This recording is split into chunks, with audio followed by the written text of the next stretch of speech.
Well, thank you all for being here. Many of you have seen parts of this. Starting out knowing that it almost happened. In 1986, President Reagan and President Gorbachev in their summit in Reykjavik, Iceland, almost agreed to the elimination of nuclear weapons. President Reagan asked Soviet President Gorbachev whether he was saying we would be reducing all nuclear weapons, cruise missiles, battlefield weapons, sub-launched and the like, for it would be fine with me if we eliminated all nuclear weapons. And Gorbachev responded, we can do that, we can eliminate them. And at that point, Secretary of State Shultz burst out, let's do it. And what undermined this was the American Star Wars plan, which the Soviets could not go along with. But a footnote on this is that International Physicians for the Prevention of Nuclear War had a 3-hour meeting with President Gorbachev in 1985 that was called together by Evgeny Chazov, who was Gorbachev's personal physician, and they spent 3 hours explaining to him the medical consequences of a nuclear war. And at that point, Gorbachev understood that these weapons could never be used, and he backed off the Soviet initiative in that regard. Why I'm doing this work? Basically because it's important that these weapons never get used again. This was a Mother's Day action a little while ago. This is Jackie Hudson on the right. Jackie's there in the center with the disarmed 5 plowshares. Bix on the left, Steve Kelly, Ann Montgomery, then Jackie, and then Lynn Greenwald and Susan Crane on the right. And this is the dedication of the disarmed 5. I believe it's St. Leo's. This is looking at Seattle from across the Bangor base. This showed up in the Seattle Times, and they didn't realize what they shot across, but this is SwiftPack in the lower part here, which is the storage facility for nuclear weapons, and this shows you how close Seattle is to the base, and that's Liberty Bay, south of Paulsbo there in the middle. A look at the base from Google. The A is us. That's the Ground Zero house. And you can see the bunkers lined up just to the west of us. The gray spot that looks like an aircraft carrier is SwiftPack. That's the area where the bunkers are, and that's where the disarmed 5 folks went in November 2009.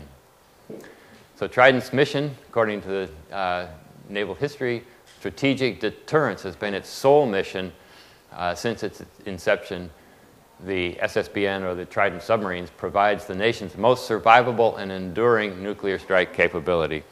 Trident is the heart of the United States nuclear weapons projection, and it's going to be the last of the nuclear weapons to go if we are in fact successful. So we're right here at the heart of the United States nuclear weapons system here at Bangor. These are the warships based here. There are 8 Trident-class subs, plus the Ohio-class subs have been retrofitted for cruise missiles rather than the Trident weapons. Keep in mind that the United States remains fully committed to what they call full spectrum dominance, which is the capacity, the ability of the U.S. forces operating alone or with allies to defeat any adversary and control any situation across the range of military operations. And it includes a 2 wars capacity as we're currently engaged. Again, locally, and Glenn will talk about this a little more here, the explosives handling wharf is where they basically crane the missiles in and out of the submarines. And they're at the front end, we believe, of a rebuild of the entire system, beginning with the rebuild of a new explosive handling wharf for an expanded capacity for handling the weapons. The Nuclear Posture Review in 2002 included a provision where the United States would retaliate against non-nuclear aggression with nuclear weapons, possibly in a situation if Iraq were to attack Israel, a North Korean attack on South Korea, or a confrontation over the status of Taiwan. So we've had this and still have this capacity to use nuclear weapons against non-nuclear adversaries. In addition, the treaties up till then were going to bring the total number of U.S. warheads down to 2,200 or less by next year. But what you'll see here is that there's still a very robust commitment to both Trident and to nuclear weapons in the current posture reviews, in the current U.S. military policy. This is from 2006, the every 4-year defense review, in which the Trident ballistic missile submarines continue their crucial peacekeeping nuclear mission while taking on additional non-nuclear roles.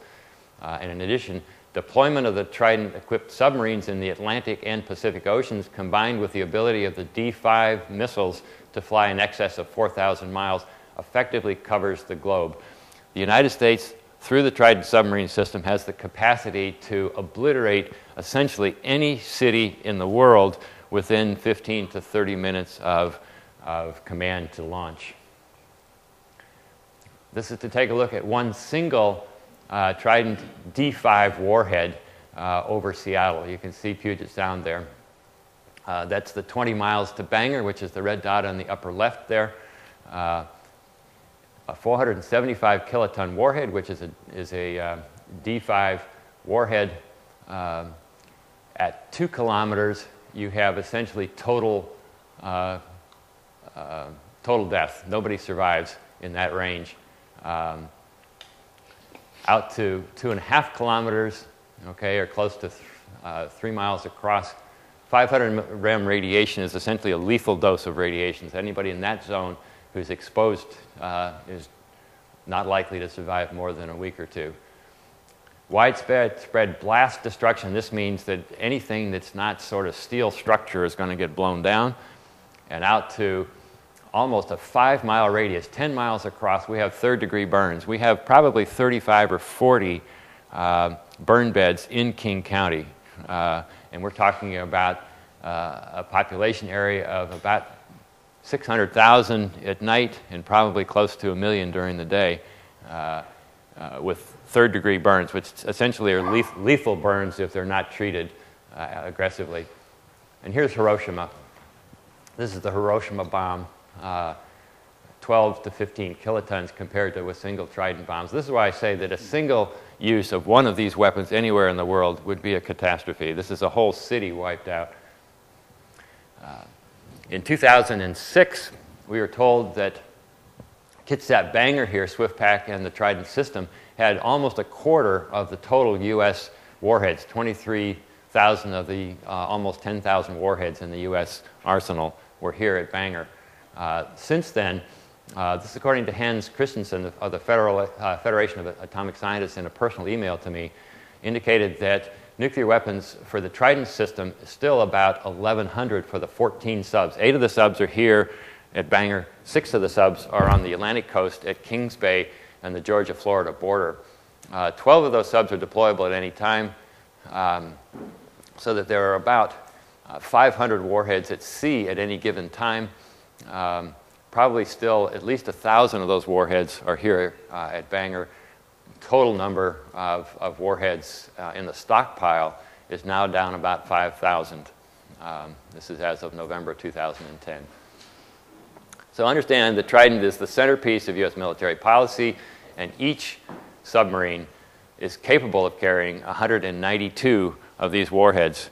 If you do the calculations by the Carl Sagan calculations for nuclear winter, a single submarine is potentially capable of creating nuclear winter. That is, blacking out the sun in the entire hemisphere for weeks to months if they hit sufficiently flammable targets. 192 cities would presumably be enough to black out the sun with all of the catastrophes that would go from there. And yet Trident is the celebrated pinnacle of Navy capacity, of U.S. military capacity, in our global projection of force around the world. In the 2010 Nuclear Posture Review, and we're now into the Obama administration, there are 5 key objectives in that posture. 1 is preventing nuclear proliferation and nuclear terrorism. 2, reducing the role of U.S. nuclear weapons. 3, maintaining strategic deterrence and stability at reduced nuclear forces. 4, strengthening regional deterrence and reassuring U.S. allies and partners. And here's number 5, sustaining a safe, secure, and effective nuclear arsenal. Okay? So we've got some problems here.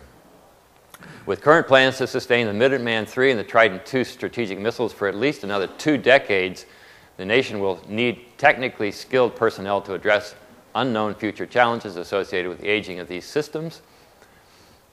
They go on to say that the NPR examined possible adjustments to the current alert posture, that is, how quickly the missiles could be launched. U.S. nuclear-capable bombers are off full alert. Nearly all ICBMs remain on alert. These are the land-based missiles. And a significant number of the submarine-based missiles are at sea at any given time. The NPR concluded that this posture should be maintained.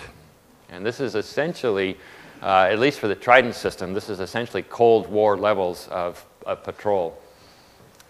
The NPR considered the possibility of reducing alerts for the ICBMs and at-sea missiles and concluded such steps could reduce crisis stability by giving an adversary the incentive to attack before re-alerting was complete. We are still stuck in the Cold War, even in 2011. These are the Trident subs, if you're interested. The D5 missile is a first-strike weapon. That's how we got started here when Bob Aldridge realized this in the 70s when he was working for Lockheed on the development of these systems. A C4 missile, which is the 100-kiloton missile, could hit a target the size of a baseball diamond. The D5s can hit home plate at 4,000 miles. These are extremely accurate weapons given the satellite navigation systems and so on that support them.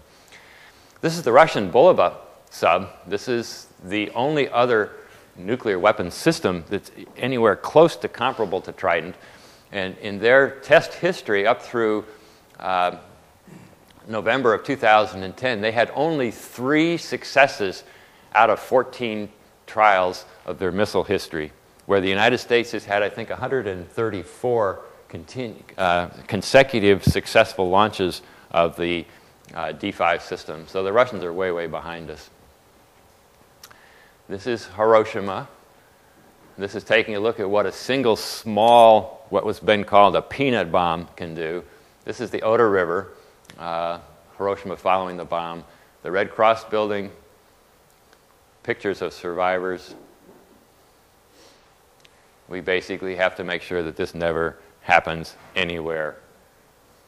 Just a commentary. This is the tsunami making landfall in Japan. The Fukushima plant, which melted 3 or maybe 4 of the 4 reactors there, is in the second major catastrophe, radiation catastrophe in Japan following the Hiroshima and Nagasaki bombings. So if it's never to happen again, somehow or another, we need to get people's attention. This is the trigger gate. So we're down looking locally now at what we'll be doing tomorrow morning. And this is several of us blocking the road at trigger, looking the opposite direction from the last photo. And this is Clear Creek Road. Ground zero is up past the distant car on the left. On just past the car parked here is the walk down to the underpass under this road that goes right into the main gate. And here's the looking from the overpass into the main gate with some commentary that's not Navy produced here. And here's the missile. It's under the overpass. And here's Bix and some of the others, Bix and Lynn and several of the others that are saying we can use this money in some other ways. I've also started a project here with Physicians for Social Responsibility in Ground Zero to see if we can fund a 2-year fellowship for somebody to try to organize a campaign to stop the rebuild of the Trident system. Glenn can talk about this, but the handling wharf is just the first salvo of a potentially $1 trillion rebuild and deployment of a Trident system. The USS Ohio, the first of the subs, is due to end its lifespan in 2029, and they are already starting to design its replacement, possibly a 16 rather than a 24 tube submarine, SSBN-X as they call it, and that will be decided in 2014. It will start building in 2016, and the idea is to see if we can begin to stop this reproduction of the same system that we've had for the Cold War that's designed to take us through the 2080s and beyond at a cost, as I say, of guesstimate of around $1 trillion to build the subs, about $300 billion to build the subs, and another $700 for the satellite system, the deployment, the troops and all the rest, the sailors and so on. So we have a huge potential cost here that is in the pipeline if we don't have any way to say it's time to stop. So I've suggested we act to stop the insane rebuild of the Trident system. Assert yourself. Do not allow Trident nuclear weapons rebuild. So there we are. Thank you very much.